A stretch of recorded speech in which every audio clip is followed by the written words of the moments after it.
Welcome back to Movie Recaps. Today I will show you a sci-fi, romance, drama film from 2016, titled Passengers. Spoilers ahead. Watch out and take care. The interstellar spaceship Avalon can be seen traveling through space, headed to a colonized world called Homestead 2. All of its quarters are empty, the vessel is on autopilot. The 258 crew members as well as the 5,000 passengers are in hibernation. Suddenly, the ship passes through an asteroid belt that's weakening its shields. Power is diverted to the main shield, but the ship is on a collision course with a giant asteroid. Suddenly, the asteroid collides with the ship, causing various malfunctions. The ship begins self-reparations, but one of the hibernation pods activates. The passenger awakened is Jim Preston, a mechanical engineer. His pod opens and an automated system helps with his awakening, telling him that he spent 120 years in suspended animation and that the ship is only 4 months away from Homestead 2. He's told that he will be able to spend that time enjoying the luxurious aspects of the ship. Jim receives instructions about his ID band, his cabin and the primary activities he's to take part of, prior to the arrival on the planet. Excited and nervous to meet the people on the ship, he gets ready, leaves his cabin and walks into an automated class meant for an entire learning group. Jim looks a little anxious, as the hologram explains the situation on Earth, calling it overpopulated, overpriced and overrated. It tells him to hold his questions to the end of the lesson, but Jim keeps asking why he's the only one there. He realizes that the hologram can't answer him and goes to search for other people. He gets to the main concourse of the ship. No one is there either, but an automated informational desk offers to help. Jim asks to talk to a real person and it sends him off to talk to a steward, but when he finds that no one is there too, he asks to speak to the captain. When he gets to the bridge, even though he doesn't have access to go inside, he can see that none of the main crew is awake either. Jim eventually goes to the observatory, where he finds out that the ship is actually 90 years away from Homestead 2. He realizes that he woke up too soon, so he rushes back to the concourse and sends a message back to Earth asking what he should do, because he doesn't know how to get back into hibernation. The communication system informs him that the overpriced call to Earth would take approximately 55 years to get an answer back. Jim is devastated. He walks around and finds the ship's bar, where he sees another person. As he's talking to the bartender, something seems strange about him. When he goes to get him a drink, Jim realizes that he's an android. It's called Arthur. Jim wants to find out more information from him, but he can't even explain to the android how it's possible for him to be there ahead of time. Jim wakes up in his cabin the next day and goes to the cantina, where he quickly realizes that most of the things on the menu are reserved for gold-class passengers only. He gets his plain coffee and tries to figure out how to fix his hibernation chamber. After he gets all the tools, he manages to get it operating and lies down inside of the pod. But nothing happens. Next, he decides to use the tools he found to get into the crew's hibernation chambers. That doesn't work either. Small malfunctions happen around the ship. Jim keeps returning to the bar to drink, but mostly to talk to Arthur. The android gives him some advice that convinces him to break into one of the gold-class rooms and try to have some fun on the ship. Jim tries all the restaurants, the games, the entertainment system. But as time passes, he becomes even more miserable to be there alone. One day, he gets drunk and wanders around the hibernation pods, when he stumbles into an airlock with spacesuits designed for spacewalks. Jim gets into a suit and goes to the airlock, pushes a lever and then the button to release the airlock door. Once outside the ship, he's mesmerized by the view. He's the only conscious human being experiencing that moment in time. Jim releases the magnets on his boots and floats in space, feeling devastated. He comes back inside, takes off the suit, but goes back to the airlock without it on. He pulls the lever, ready to end it all, but changes his mind in the last moment, runs back inside and slips on a bottle. Jim stands up and is instantly drawn to a woman in one of the pods, named Aurora. He searches for her files in the directory and listens to her passenger interview, becoming enamored with her. Later he's seen sitting next to her pod, still listening to her interviews. Back in the bar, he's reading some of her work and is talking to Arthur about her writing. He becomes obsessed with the irony of his situation, going to another planet for a better life, waking up early and not getting there, and finding his perfect woman, only for her to be out of reach. Jim keeps thinking about her and starts getting the idea to wake her up too. He talks it over with the android, but he doesn't understand the conundrum. If he wakes her up for his own benefit, he'd be stranding her there with him, to die on the ship. Jim decides against it first, but as time goes by he can't let it go, until one day, he changes his mind. He goes to her pod and manages to activate it. As she's waking up and going through the same process as he did, he hides and goes back to his room. A little bit later he goes to the main concourse, hoping to find her. And there she is, just as confused as he was a year ago. Jim tells her they're the only ones awake and takes her to the observatory. Then he tells her that he can't get to neither the crew, nor the main commands of the ship. Aurora freaks out and wants to get back into her pod.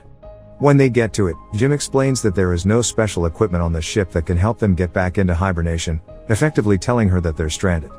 They go back at the concourse and he tells her that she should rest, since she just came out of hibernation. She feels sorry for him, having to spend more than a year alone on the ship. Jim goes back to the bar, feeling regretful about what he did. He asks Arthur not to tell Aurora that he was the one that woke her up. The next day, Aurora wakes up. She goes back to the concourse and asks the automated info desk about the hibernation pods. Jim joins her there and they go to get breakfast. As they leave, the info desk has some sort of malfunction. In the cantina, Aurora realizes that Jim has been eating the same breakfast for more than a year and gets him one of the gold class menus. They talk about the possibility to fix the pods, but, unlike Jim, Aurora isn't ready to give up. She searches through the infirmary, then goes through research documents, eventually ending up at the crew's hibernation quarters trying to break the doors open. Jim notices more malfunctions throughout the ship. Sometime later, Aurora laments about her life on the Avalon. She writes, jogs around the ship and swims in the pool, becoming more and more aware of her situation. She goes to the cantina to interview Jim, thinking that his story might be interesting. She asks why he immigrated to the colony. Jim answers with slogans from the company first, but then further explains that he hopes that on the new world he could be somebody, he could build a life. Later, they end up in the observatory and Aurora finally shares her reason to be there. Unlike the other passengers on the ship, she has a round-trip ticket. Her idea was to go to Homestead to live there for a year and come back to Earth, to become the first journalist that has ever done that, writing the greatest story that ever was. Aurora slowly gives up on finding a way to fix their current predicament and Jim figures out a way to cheer her up. He takes her dancing, to the cinema, and to the basketball court. Lastly, he takes her to the bar to meet Arthur. She relaxes for a bit, until she remembers their situation.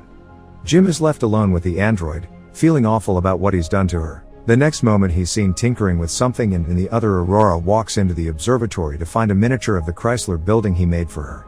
Sometime later, they go on a date at the bar. They have dinner and share stories about their lives. She tells him that her father died when she was a teenager. After the dinner, Jim takes Aurora to the airlock and they get into the spacesuits. They go out for a spacewalk together. Jim finally has someone to share that magnificent experience with. Jim switches off the magnets on their boots and they float together in space. They come back inside and immediately kiss, retreat to his cabin and sleep together. Soon after, they start living like a couple. Aurora moves into his cabin and writes about her life on the ship. They jog together, eat together, sleep together. Jim explores the ship further and finds the hydroponics bay. He brings Aurora flowers. One day the ship passes by a red giant and they go to the observatory to see it. It's Aurora's birthday, so later that night they celebrate it in one of the many restaurants on the ship and then the bar. Jim goes to the washroom and prepares the ring he made for Aurora, while she stays in the bar chatting with Arthur. The android tells Aurora that Jim woke her up intentionally, unaware that he was still to keep that a secret. Suddenly, Jim comes back and she confronts him in absolute disbelief. She runs away furious and panicked. Jim comes back to his cabin to find all her things gone. He runs into her in the cantina the next day, but the moment he speaks, she runs away. Aurora is desperate. One night she goes over to Jim's cabin, punching and kicking him, wanting to kill him. Talking to her over the comm because she keeps avoiding him, Jim tries to apologize and explain his actions to her. He tells her he fell in love with her, but Aurora doesn't care. She can't forgive him for taking her life. One night, as Jim is in his cabin, another malfunction happens. The ship faces a critical error and the main command shuts down. Later, he walks into the elevator and it malfunctions. Aurora walks into the main concourse and sees that Jim has planted a tree there. Then, she goes to the cantina, where the food dispensary is also malfunctioning. Suddenly, both of them hear the voice of the deck chief over the comms, asking who planted the tree. They both run into the concourse and see Gus Mancuso standing in front of Jim's tree. They introduce themselves and tell the chief about the situation. He doesn't understand how 3 pods could fail. Mancuso takes them to the bridge and he discovers that there is something wrong with the ship, but the information on the systems has to be checked manually. When they leave the bridge, a robot almost falls on their heads and the two of them tell Mancuso that malfunctions have been happening all over the ship more frequently. He says that shouldn't happen, as he shows them how to collect the data. Mancuso checks on the pods, when Jim joins him there. He's figured out what happened with Aurora's pod. The deck chief finds what Jim did to be terrible. Later, he's at the bridge checking the collected data, when Aurora joins him.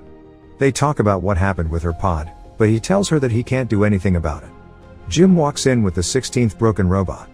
Mancuso feels the hibernation sickness, so he goes to rest, but as he walks out, he coughs out blood. That night, Aurora can't sleep, so she goes for a swim. Suddenly there's gravity loss throughout the ship and she starts drowning as the water from the pool moves with her. The gravity drive resets and she barely makes it out alive. They both run into each other going to find Mancuso. The three of them are back at the bridge, slowly discovering what has been going on with the ship. Mancuso figures out that something happened 2 years ago, taking out a major system. They need to find and fix what has caused the failure, because the entire ship is trying to pick up the slack.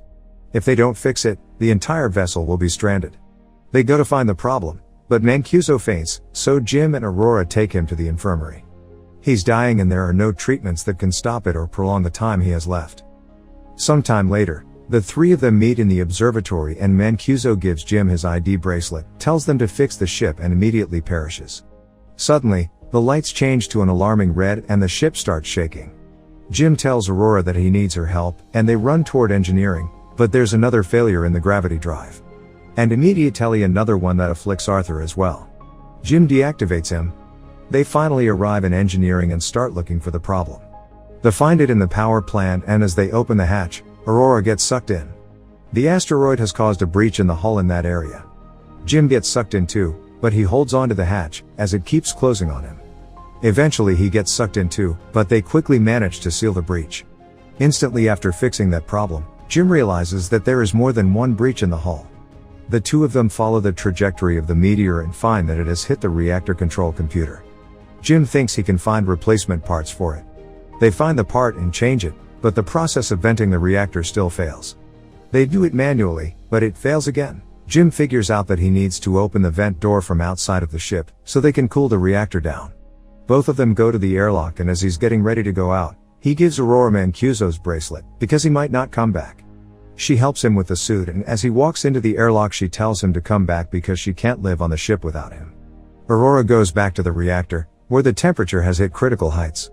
A bolt from the reactor propels into her arm, as Jim is getting closer to the vent from the outside and sees the door. The temperature rises in the reactor room, while he is trying to bypass the vent door to open it. He soon realizes that he'll have to manually hold the door open so the reactor can vent and he tells Aurora. She doesn't like the plan, but he goes ahead with it and tells her to vent the reactor. She doesn't want him to die and they argue, but he tells her that they have to save the other people and she vents the reactor. The process is successful, but the fumes from the reactor push Jim away and break his tether. The pressure in his suit is dropping too. He tells Aurora what happened and she moves as fast as she can to get to another suit and bring him in. He apologizes to her again. She puts on a suit and flies out to get him, but her tether is too short. She's pulled back, but suddenly grabs onto his tether and manages to pull him in. Aurora drags Jim into the infirmary, only to find out that he's already dead. She uses Mancuso's bracelet to override the medical protocols and to resuscitate him. The medical pod does the work automatically and revives Jim. Aurora forgives him. Later, Aurora fixes Arthur and they give Mancuso a proper space burial. Jim takes her to the infirmary and tells her that he's found a way to use the medical pod as a hibernation one. He tells her to get inside the pod and ride out the rest of the journey in there. But, as is later revealed, she declines and decides to stay with him, awake on the ship. Jim finally proposes to her and they live out their lives on the ship. 88 years later, the Avalon arrives on Homestead too. The crew wakes up and finds the ship in a very unexpected state. Aurora leaves them a message, retelling the story of the life her and Jim had on the ship while the rest were sleeping. Make sure to subscribe and turn on notifications so you can watch more videos like this. Thanks for watching.